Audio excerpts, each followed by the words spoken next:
मटर। हम बिहार के भभुआ ज़िले में खड़े हैं और बहुत ही एक शानदार मशहूर दाल की खेती है। DLP 15 वैरायटी मुझे समझ में आ रही है। DLP 15 एक बेहतरीन वैरायटी है। 125 से 30 दिन के भीतर तैयार होने वाली है मसूर की फसल। और मसूर की खेती बड़ा ही लो कॉस्ट की खेती है। दाल और वाइल्ड मिशन के तहत भारत सरकार लगातार प्रयासरत है। ये एक बड़ा इलाका है, बहुत ही बड़े भूभाग में इसकी खेती हो रही है। और जब भी हम दलहन की खेती करते हैं तो उसके दो तरीके होते हैं। कई दफ़ा किसान जैसे धान की खेती में जो पैरा बोलते हैं, इसकी छिटाई कर देते हैं और फिर जैसे ही धान के हाथ से कटाई होती है तो इसको उपजा लेते हैं। लेकिन ये बिल्कुल धान की खेती लेने के बाद, इसमें खरीफ धान की खेती हुई है और उसके बाद जुताई करके प्रॉपर तरीके से इसकी बुनाई की गई है। इसकी खेती करने के लिए ये देखना ज़रूरी है कि गैप कितना है। आप एक देखिए कल्ला, एक एक पौधे में जो इसका कल्ला है वो बहुत ही शानदार है। और थोड़ा सा जब गैप मिलता है तो ये अपने को पूरा ब्रांचिंग क्रिएट करने में अपने आप को वो मददगार साबित होता है। इसकी खेती में इरिगेशन बहुत बड़ा फैक्टर नहीं है। कहते हैं कि दलहन की खेती बेसिकली एक सूखे तरह की खेती होती है। हाँ, जब इसकी बिजाई हो तो मॉइस्चर इतना सफिशिएंट होना चाहिए कि पौधे में जर्मिनेशन हो सके और उसके बाद वो पूरे अपने जो 125, 30, 35 दिन का इसका पूरा प्रोसेस है। अभी इसमें फसल भी आने शुरू हो गए हैं, फल बनना शुरू हो गया है। हालांकि इसको अभी मैच्योर होने में काफ़ी वक्त है। होली के आसपास ये देखा जाता है कि मसूर की कटाई शुरू हो जाती है। लेकिन कोई मसूर अगर लेट से उसकी बुनाई हुई है तो 5-10 दिन आगे पीछे उसकी कटाई होती है।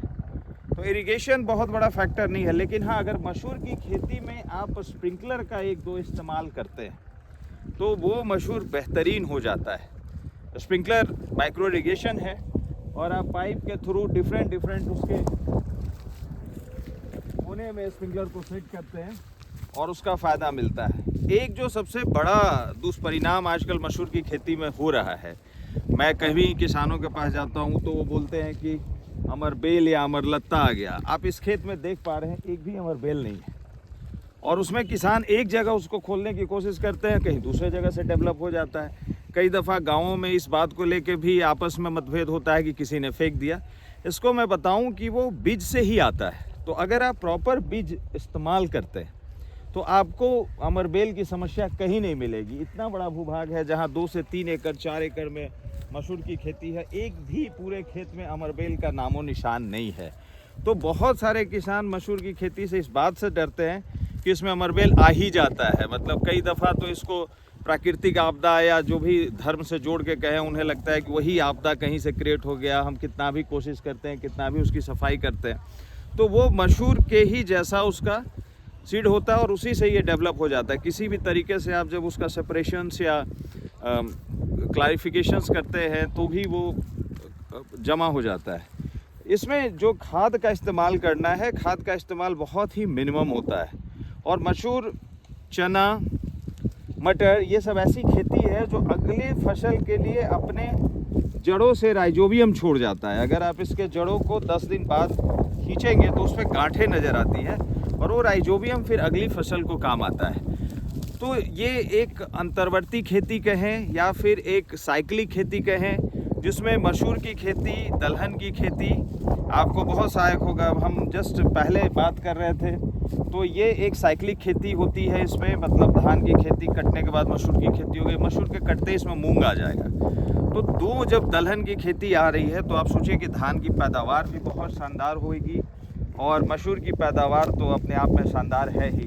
अगर हम एक्सपेक्ट करें कि 1 हेक्टेयर में 7 से 8 क्विंटल की भी पैदावार होती है तो वो पैदावार अपने समय से 50 रुपीज़ केजी का आप एवरेज जोड़ लें तो एक बड़ा रिटर्न है।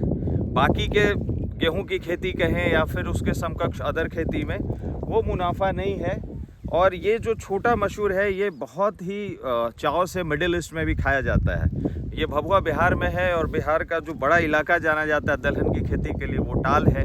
दाल में हम एक्सपेक्ट करते हैं, या जो आंकड़े आते हैं, करीब पूरे भारत के दलहन का 4% होता है और 1 लाख एकड़ के आसपास वहाँ पे दलहन की खेती होती है। तो दलहन की खेती बहुत सारे किसानों के लिए सेल्फ सस्टेनेबिलिटी का एक माध्यम है और इससे परहेज करने की ज़रूरत नहीं है, इससे बहुत ज़्यादा डरने की ज़रूरत नहीं है। वो हर खेत जिसमें इरिगेशन फैसिलिटी हो, जिसमें इरिगेशन फैसिलिटी ना हो, आप मसूर की खेती करके मुनाफा कमा सकते हैं। धन्यवाद।